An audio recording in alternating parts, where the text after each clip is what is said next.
Name something that gets passed around. A joint. A joint. Now, streaming live on the Marijuana Agenda. Oh, really? What are you people?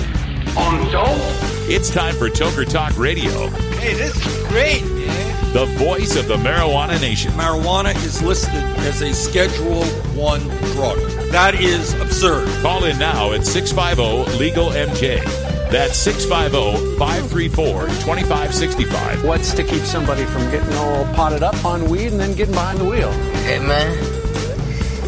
Am I driving okay? Toker Talk Radio is your chance to make your voice heard in the Marijuana Nation. They're walking on their pants with their cap on backwards, listening to Enema Man and Snoopy Poop Dog. Send that message with clarity that good people don't smoke marijuana. Now let's get to Toking and Talking with your host, Russ Belville.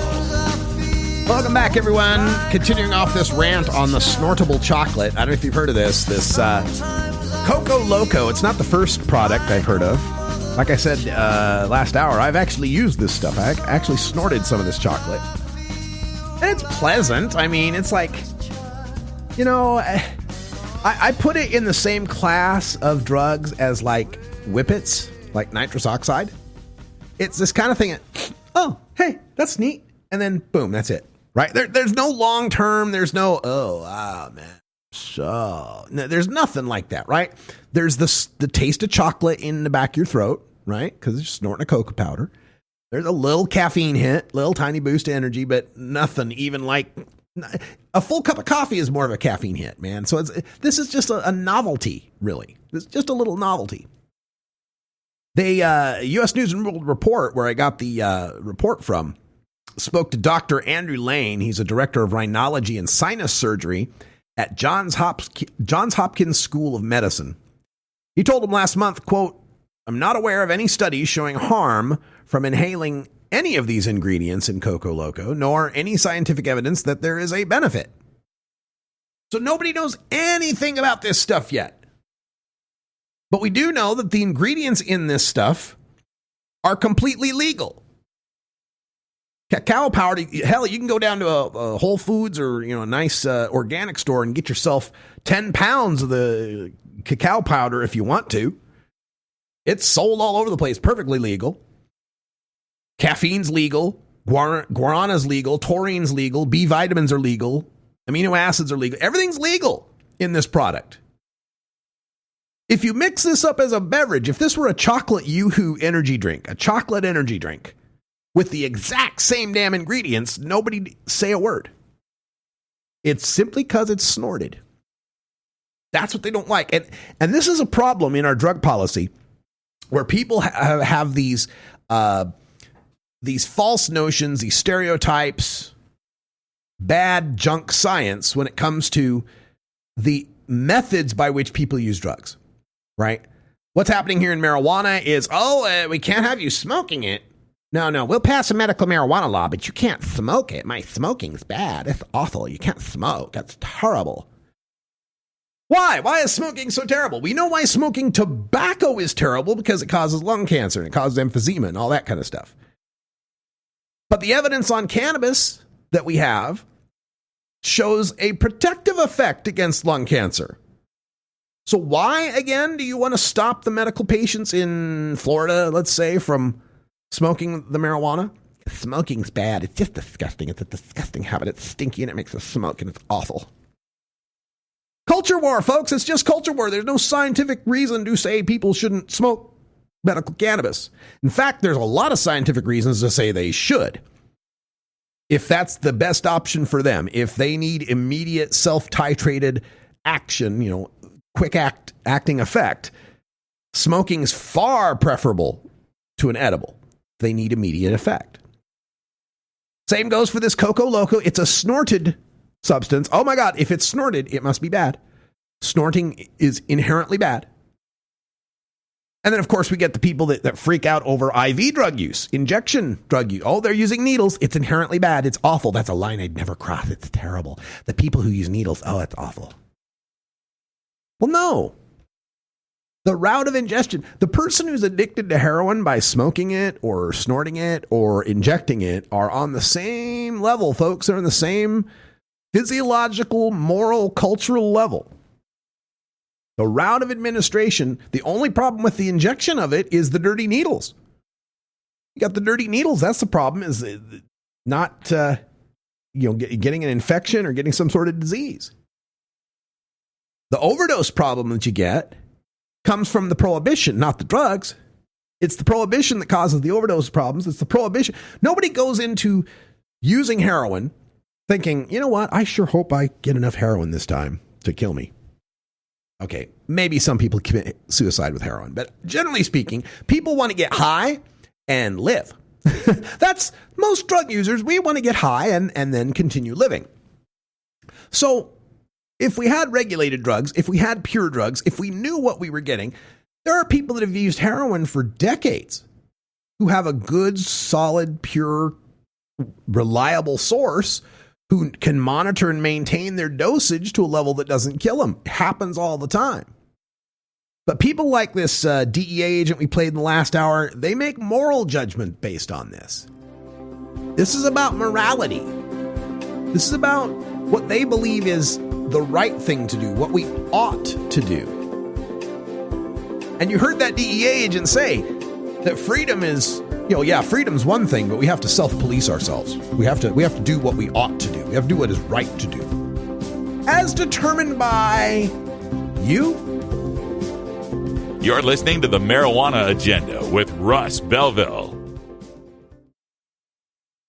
Looking for the 420 friendliest way to visit beautiful legal Potland, Oregon? I'm Lori Duckworth, inviting you to come stay with us at Delta 9 House and Studios. You get your own private room with queen bed and access to our high-speed Wi-Fi, premium entertainment system, and more. We'll even cook you breakfast. Look us up on Facebook at Delta 9 House. That's facebook.com/Delta9House.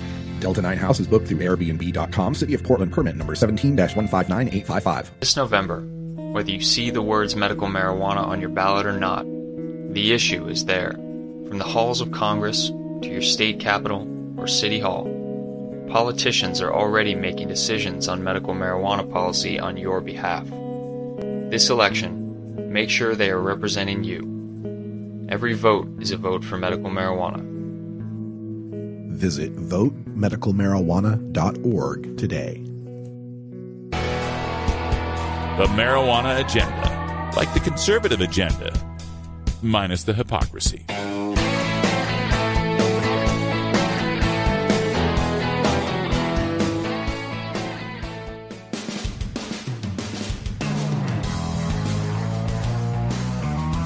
I'm Russ Belville from the Marijuana Agenda. Join me every Friday for the Reefer Rock Review with Herb Thrasher from 420radio.org. Learn more at mjagenda.com/about.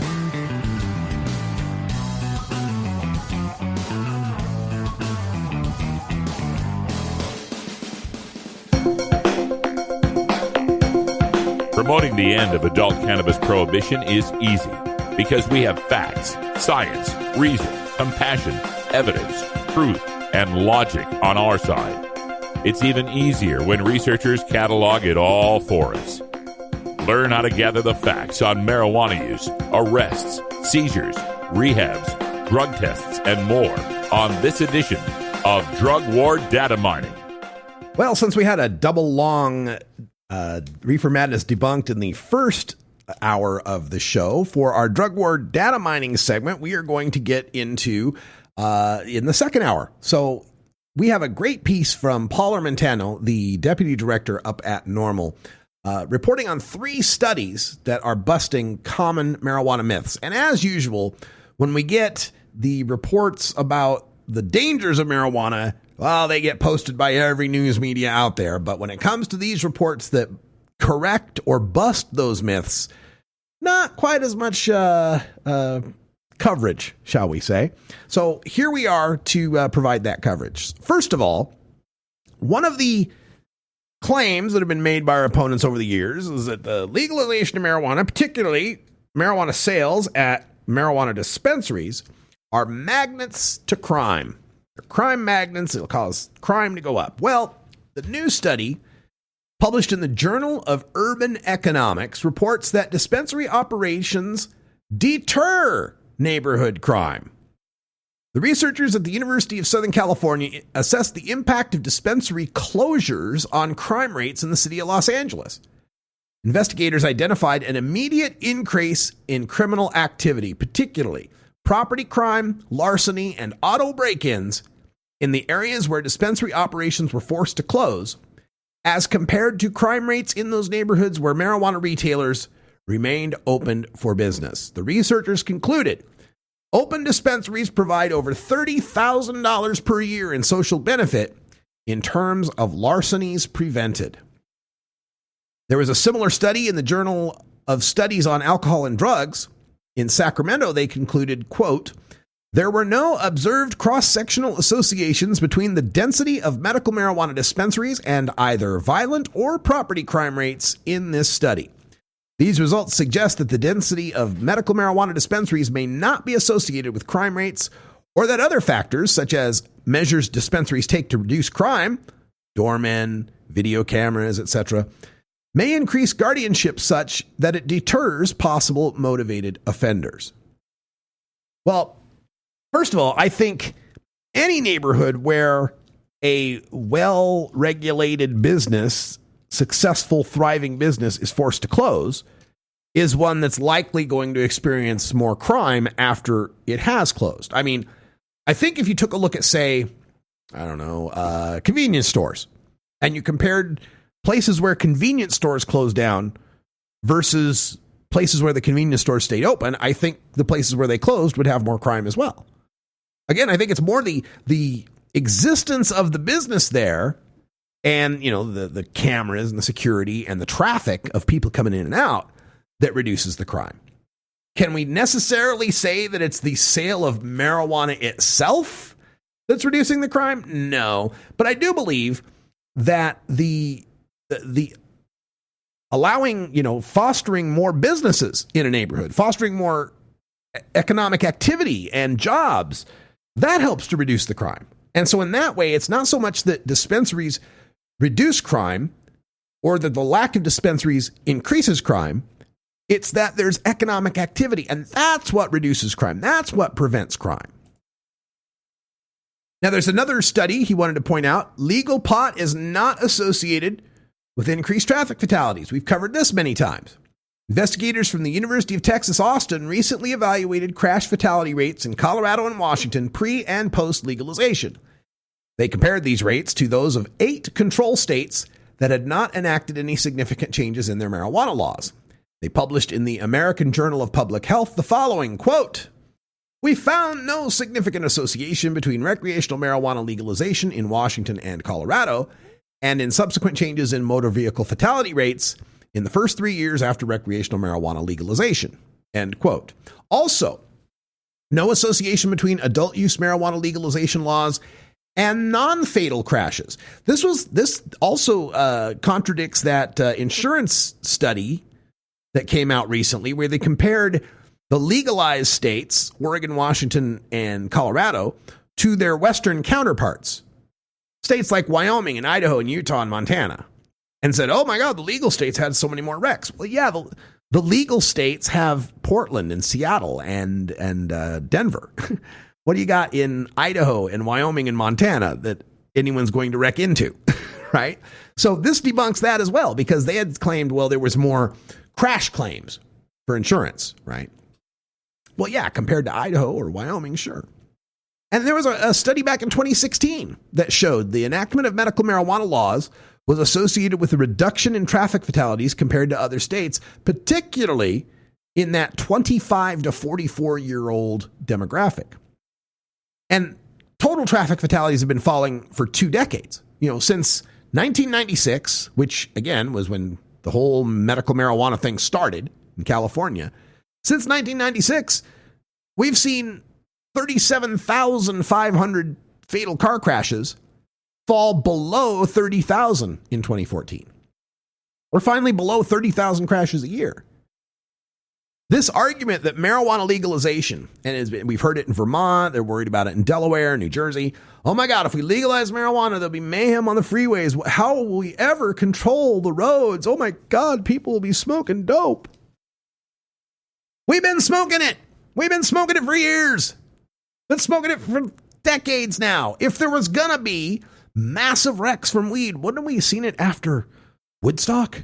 Wouldn't we have seen it in 1979 when we had, as that DEA guy pointed out, the greatest use? 14% of the American population was using drugs on a regular basis. Wouldn't we have seen the massive fatalities then? Or maybe after any hemp fest? Or maybe in California after they legalized medical? Or maybe in any of the other states since 1996 that have gone ahead and legalized medical or now legalized recreational? When is that major epidemic of crashes coming? It's been like 40 years now. We still have, it keeps going down and down and down and down.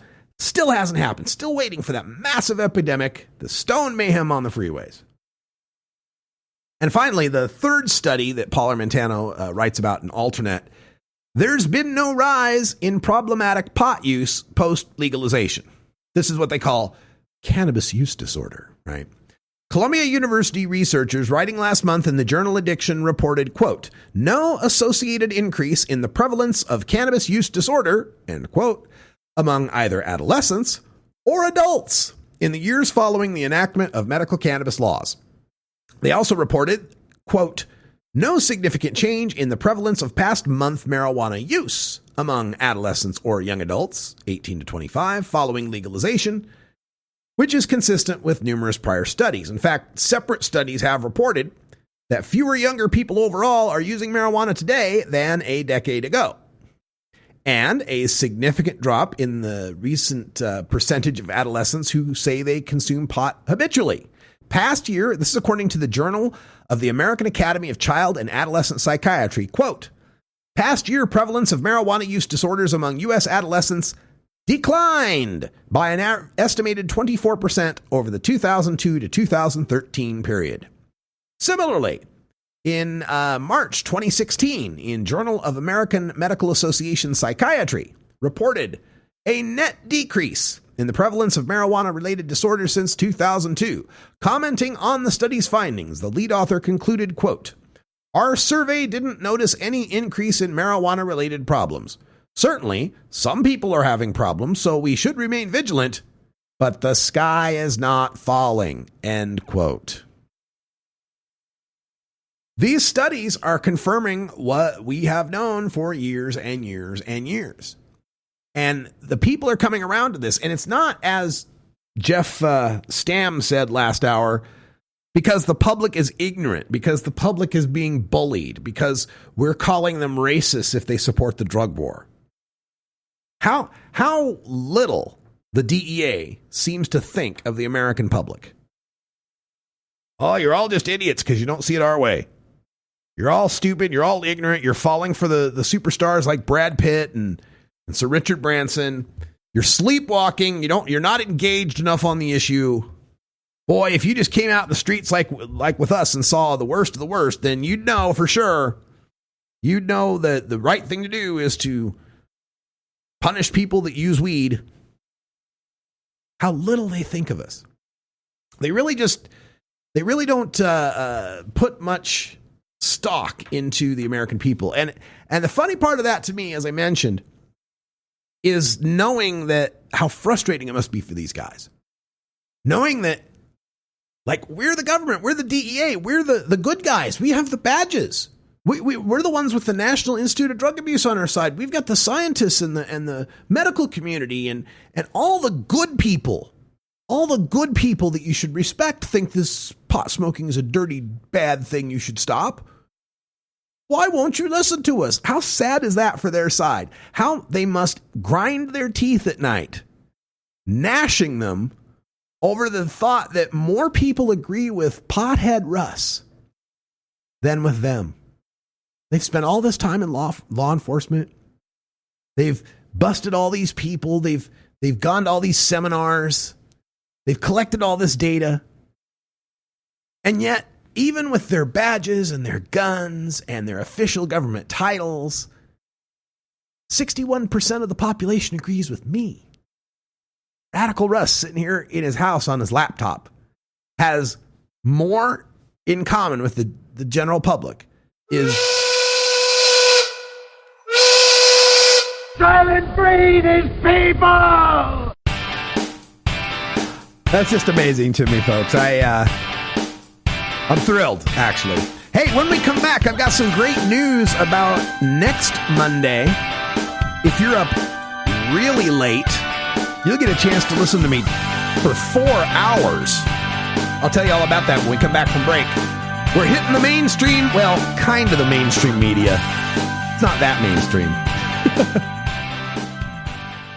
At Herbie's Cannabis Seeds, we pride ourselves on bringing you the best quality seeds from the world's most respected cannabis seed producers, all at the lowest online prices. You can find Herbie's Seeds at herbiesheadshop.com. All cannabis seeds are sold as souvenirs and as a means of preserving cannabis genetics. Herbie's Seeds in no way intends to condone, promote, or incite the use of illegal or controlled substances. We strongly urge all prospective customers to check their national laws prior to placing an order. Herbie's Seeds at herbiesheadshop.com. Proud sponsors of the Marijuana Agenda with Russ Belville. Did you know that each day in the state of Georgia, more than 6 people are diagnosed with HIV? As a person providing life-saving services to those most at risk, I know HIV is preventable. We need more people in this fight, which is why I want you to join me this October in Atlanta for the 2017 Drug Policy Alliance Reform Conference. Join us in the fight to end the drug war. Register now at reformconference.org. The Marijuana Agenda. Like the pharmaceutical agenda, without all the side effects, overdose deaths, insurance. Side effects may include nausea, dry mouth, and constipation. Dry mouth, constipation, indigestion, and abdominal pain, which can occur without warning and may cause death.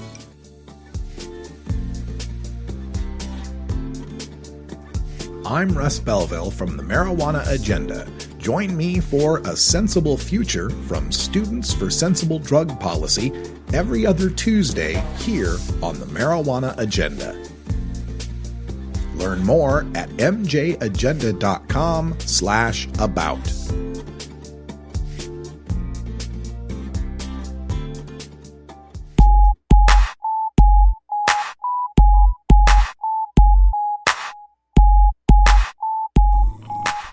Hello, Mr. Man.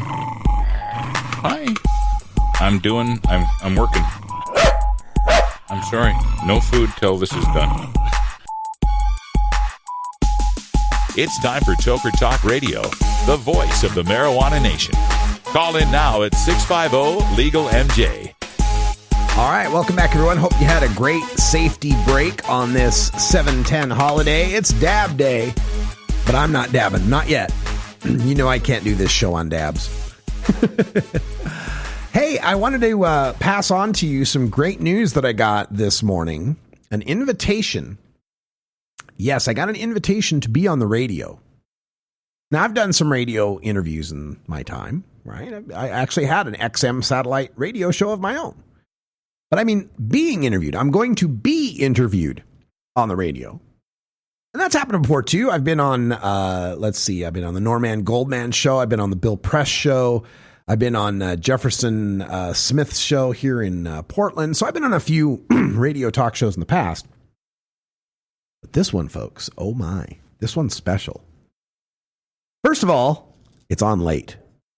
The late show. So next Monday, I will be on the air. I asked, when do I go on? When do I need to be ready? And they said, well, we need you at 9:26 p.m. Pacific time. I'm like, oh, okay, 9:26 p.m. That's cool. I knew 9:26 p.m. That's pretty accurate. She goes, yes, exactly, 9:26 p.m. I'm thinking, okay, let's see, 9:26, 15 minutes. That's going to put me on. That'd be good. Okay, I can do that, right? And I says, how long do you need me? And she says, the whole show.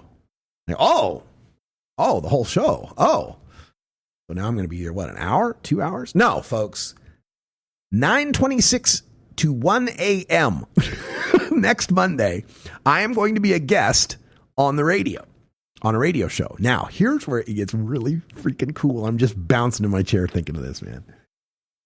I'm going to be a guest on Midnight in the Desert Radio with Heather Wade.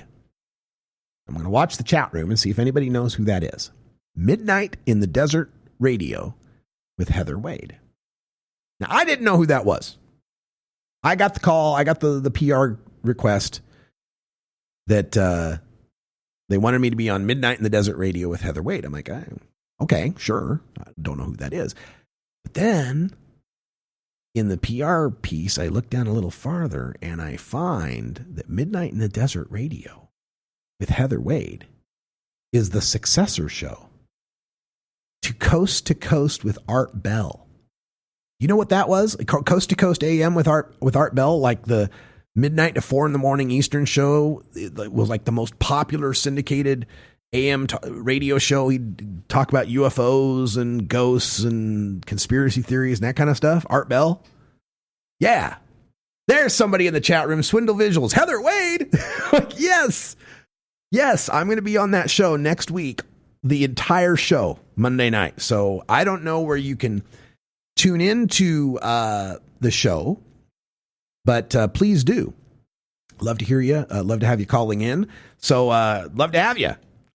And I'm excited. They want to know what we wanted to talk about. She said, the booking producer's like, so what's happening in marijuana today? I'm like, oh, well, Nevada started selling weed on the 1st, and now they've run out, and the governor's declared a state of emergency. And they went, oh, really? And I said, yeah. And then there's the opiate crisis and how studies are showing that states with medical marijuana have less opiate death and prescriptions and overdoses. So, yeah, we're going to have plenty to talk about on this show. And I'm just so thrilled about it because if you recall from my early days, back in the normal days, my friend Cannabis Carrie was my co-host on the show. She was our newswoman. Sorry, newswoman on the show. And Carrie has worked a lot of her life as a hotel night auditor. So as a hotel night auditor, she's got a lot of time to kill in the middle of the night. So she was a big Art Bell fan and would listen to that show all the time, right? So I'm just excited to be on this show because of how excited I know Carrie is going to be when she hears that I'm on this show. So I'm pretty thrilled. I think this is great. And folks in the chat room say you can hear them on TuneIn. Yeah, TuneIn Radio. You can do that. So, all right, we'll talk to Art Bell about marijuana and whether ghosts smoke marijuana, whether they have marijuana in UFOs. I don't know. Do aliens like marijuana? Do aliens have a cannabinoid system? There we go. There's an Art Bell topic. Do aliens have a cannabinoid system? So, yeah, that's next Monday. I'll keep reminding you about it all week because, like I said, I'm pretty excited about it. But I want to go back to some other stories in the news. The news feed brought me this story from Chicago. And the big blaring headline, Dad smoked pot while kids played outside naked, police say. Lyman, Maine. A father in Maine faces child endangerment charges after his 2 kids were found wandering naked outside their neighborhood. Troopers said Christopher Peer was playing video games and smoking pot before his arrest Thursday night.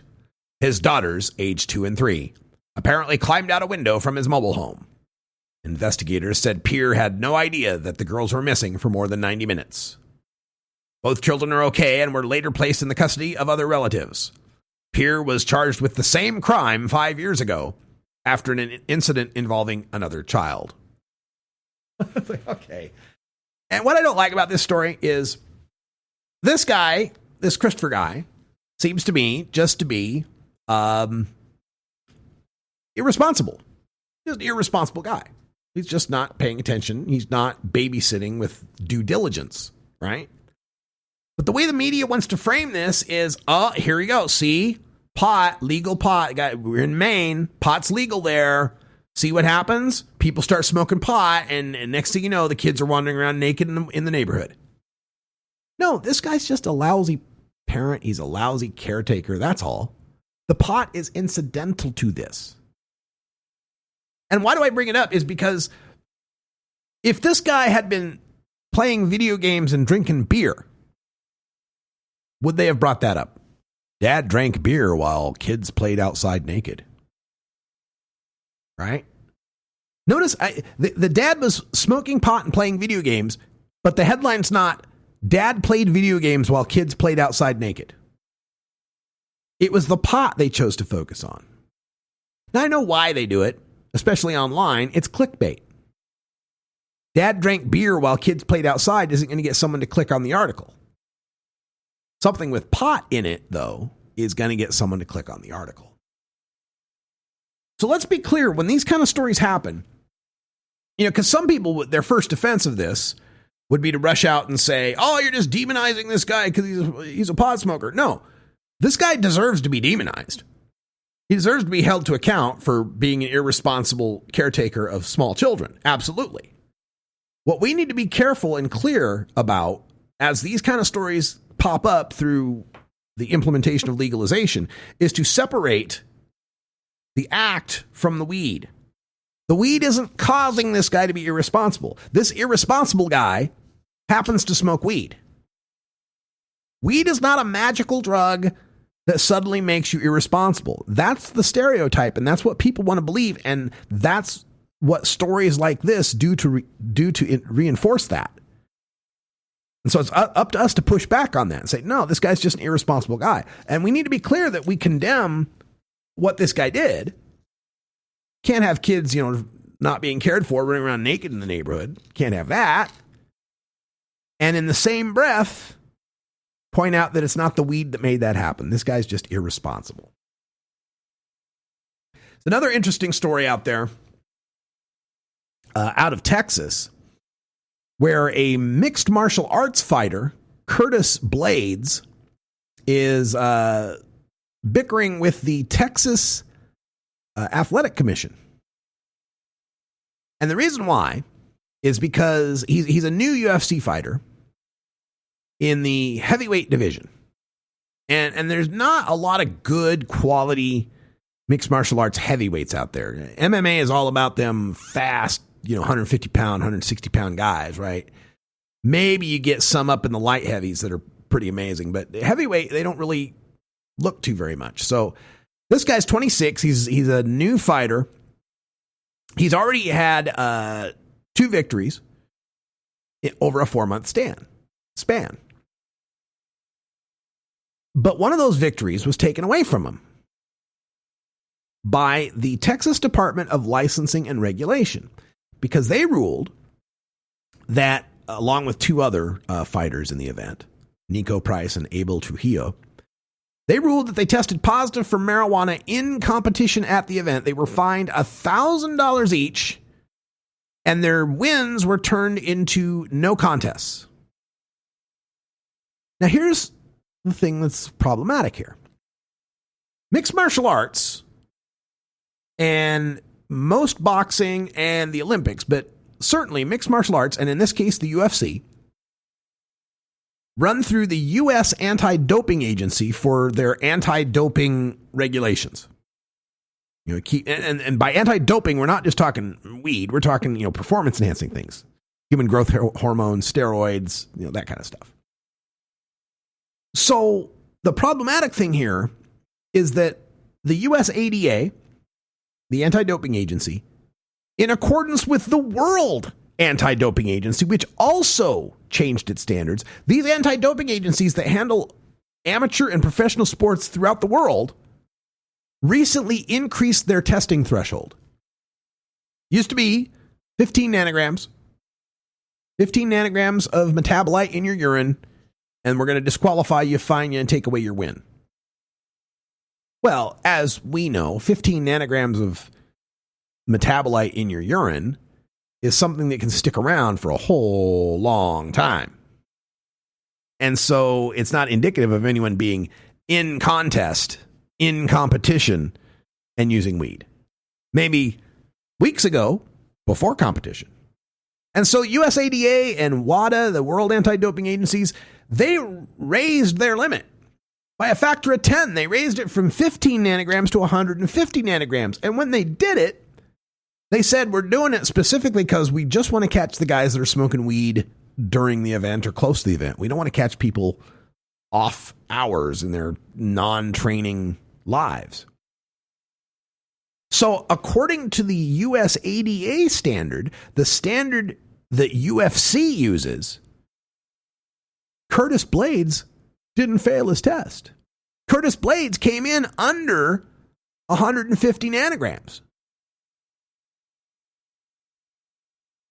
Now, the problem is that Texas keeps theirs at 15. They're still at 15 nanograms in Texas. So they find this guy, and he lost one of his wins, and he didn't even break the UFC's rules. He just broke Texas's rules. Why doesn't Texas get around to using the same rules that Nevada and almost every other state use? Blade says it's an old rule and archaic, and he's right. You're listening to the Marijuana Agenda with Russ Belville.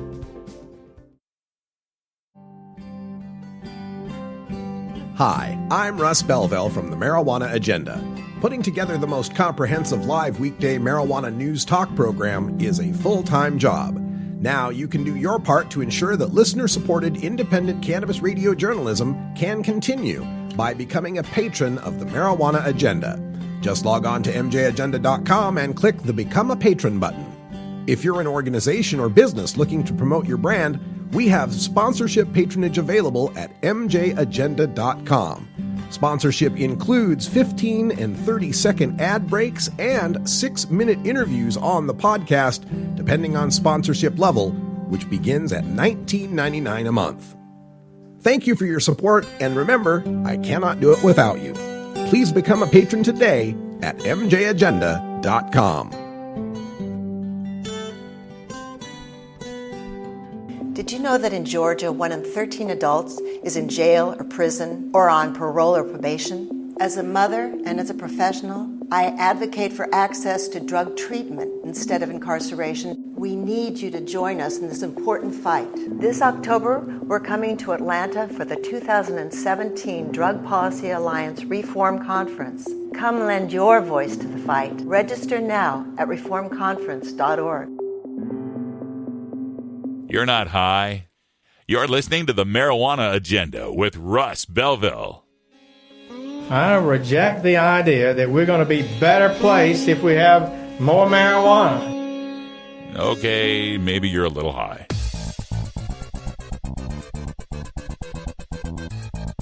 I'm Russ Belville with the Marijuana Agenda. Join me every 2 weeks for the Cannabis Minority Report from the Minority Cannabis Business Association. Learn more at mjagenda.com/about.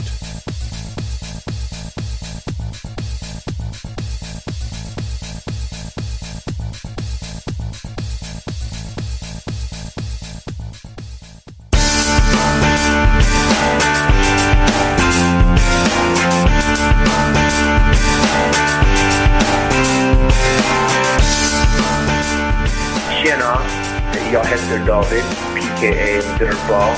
Vi ska röka hela tiden, alla år. It's time for Toker Talk Radio, the voice of the marijuana nation. Call in now at 650-LEGAL-MJ. All right, welcome back, everybody, as we wind up our third segment here in Hour 2, looking at some of the other marijuana news that's going on. And CNN has a really good post up in their entertainment section entitled Drug War Fights Losing Battle in TV Dramas. And it points out the latest documentary series to have been shown on the History Channel called America's War on Drugs. And folks, if you haven't seen this series, you owe it to yourself to find a way to watch that on History Channel on demand if you can, because it's 8 hours, and the hours roughly go along with the decades. So like the 50s and 60s are in the first issue, and then the 60s and 70s, and then the 70s and 80s and 90s, and then the 2000s are in the last one. And it does a really good job of connecting the dots, of explaining how our war on drugs has a lot to do with our regular old wars. That we funded our illegal wars in Laos, in Cambodia, our operations in Vietnam through illegal drug shipments, through ferrying the Air America and the whole heroin trade that was coming out of Southeast Asia. And in the 1980s, it just switched to cocaine. And the CIA was funneling cocaine out of Colombia, out of Central America, into Los Angeles, into the inner cities, Freeway Ricky Ross, that whole story. And we continue to see how the drug war, throughout this documentary, it continues to show how intertwined it is into politics and into foreign policy and into economic decisions. And compared to any other documentary series that I've watched on the drug war, and I think I've seen almost all of them, this did the best job of weaving it all together and showing how this isn't just an isolated topic, that the drug war touches every aspect of our American lives. Every single aspect: healthcare, warfare, economics, employment, technology, culture, everywhere. And so this article in CNN points that out in the America's War on Drugs documentary, but also points out things like HBO's The Wire, the miniseries The Corner, and there's a new series coming up on FX called Snowfall. This one is a 1980s set chronicling the rise of crack cocaine in the 80s. Netflix had a 1980s show, Narcos, 2-season show about tracking down Pablo Escobar. There was Breaking Bad.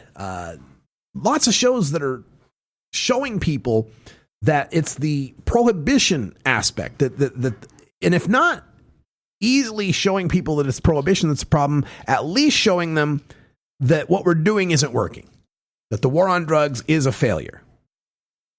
And I go back to that DEA agent who tried to say, well, it's not a failure because we went down from 14% to 9%.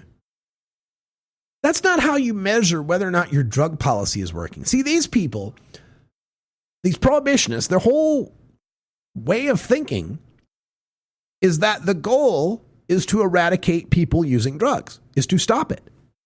If 14% of people are using drugs and now we're down to 9%, we're winning. That's success. Well, I would beg to differ. I'd say 14% of the U.S. population using some sort of illicit drug in 1979, when a big chunk of those illicit drugs were marijuana, as compared to 9% of the population using illicit drugs, but some of those illicit drugs being things like PCP and fentanyl and really strong, powerful drugs. It's not how many people are using the drugs, it's what's the harm that's coming from the use of the drugs. And those harms are so easily demonstrable in having 2.4 million people behind bars, in having, by that DEA agent's own admission, 16% of the people behind bars solely for drug offenses turns out to be 384,000 people. It's demonstrable in the opioid deaths that are now going to top 60,000 for the last year. It's demonstrable in the street crime, in the corruption of police, both north and south of the border. The drug war is a failure, not because this many people started drugs, this many people stopped drugs, this many people use drugs. What the DEA and the prohibitionists can't accept is that drug use is a natural part of the human existence.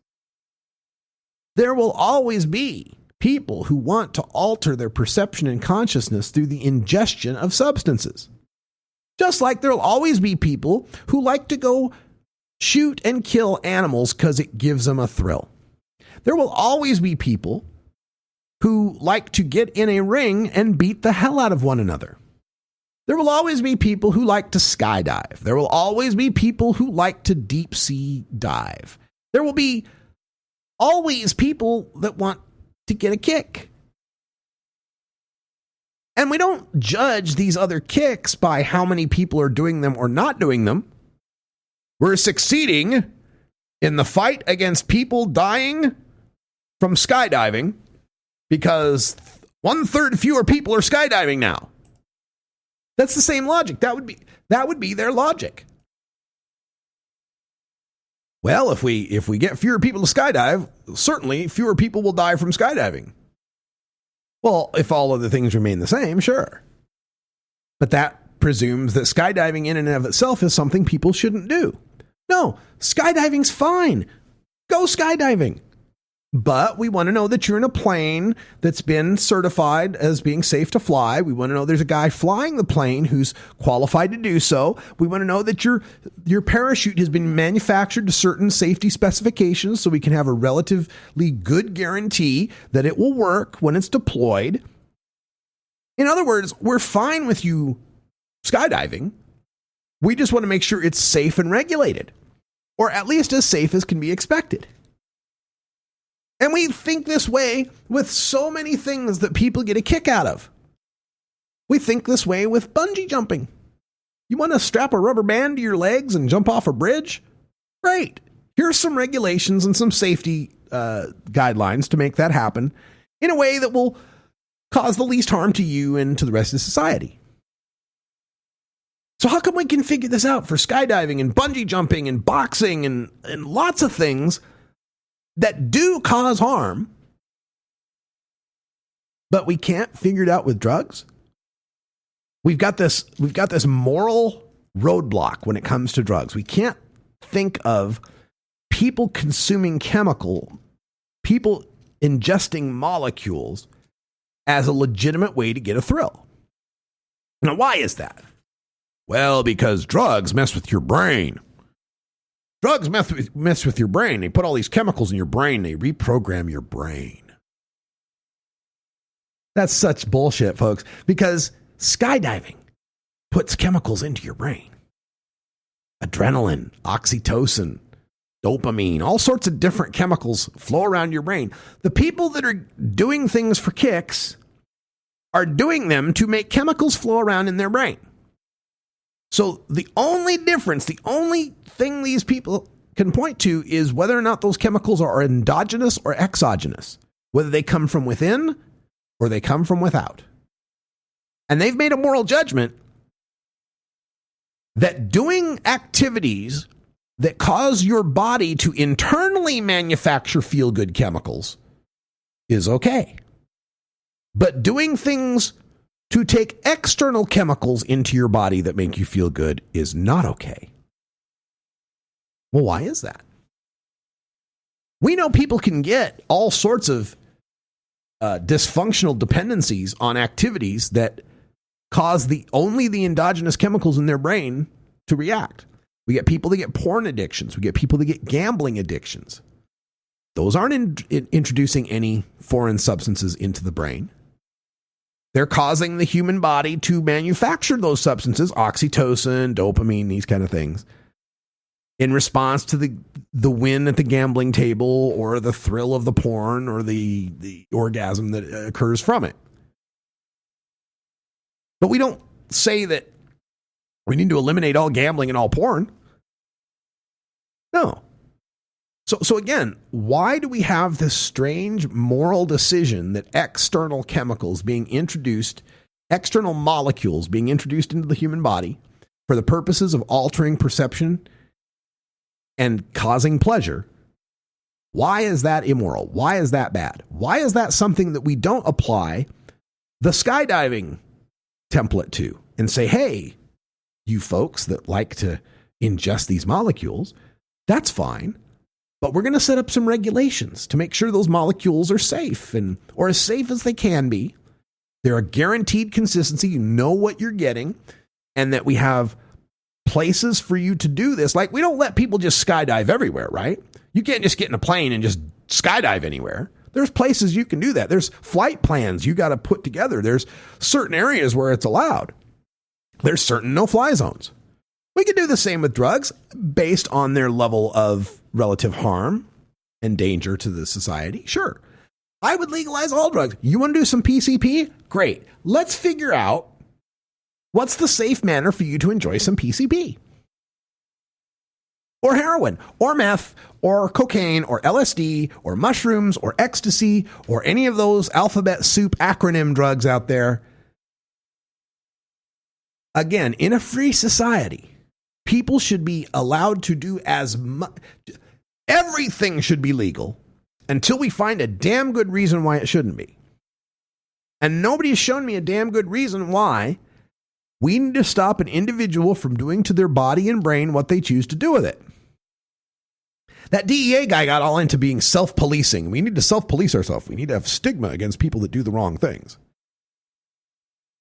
But that self-policing, what he's really translating, what we should really translate that into is doing what the state wants us to do, is behaving according to the state's dictate, according to the state morality.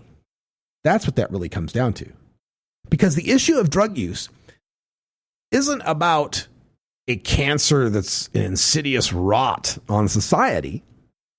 It's whether society has any jurisdiction over this, over the sovereignty of my brain, the sovereignty of my body. And it does not. The state has no sovereignty there. I am the king of this brain and this body. And you can't tell me what I may do with it. The only right you have to tell me what I may do with my body is when what I do with my body may directly impact the rights of others to do with their bodies what they choose. It seems so simple, but once you add drugs to that mix, a lot of people just lose their bearings. We're going to take a break, and when we come back, we'll close up shop here on the Marijuana Agenda. You're listening to the Marijuana Agenda with Russ Belville. The Marijuana Agenda with Russ Belville is proudly sponsored by the Marijuana Business Association. The MJBA, called by NBC News the Cannabis Chamber of Commerce, is the fastest growing business association and the fastest growing industry in America. I've been working with the MJBA for years, and I personally invite you to join the MJBA. MJBA also publishes the popular MJ Headline News on Facebook and the MJNewsNetwork.com and Marijuana Channel 1 on YouTube. Visit MJBA.net for more details.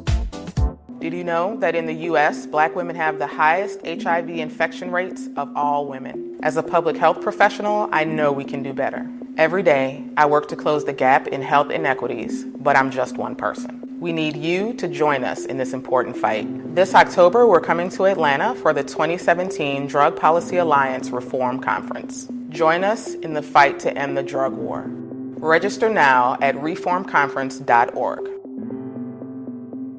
You're not high. You're listening to the Marijuana Agenda with Russ Belville. We need to say, as Nancy Reagan said, just say no. Don't do it. There's no excuse for this. Okay, maybe you're a little high.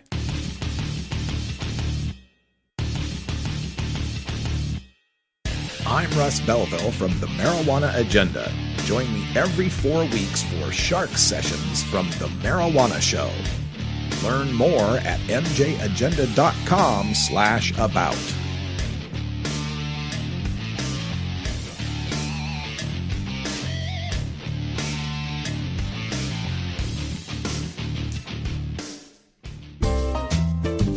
I have a package here for Radical Rick.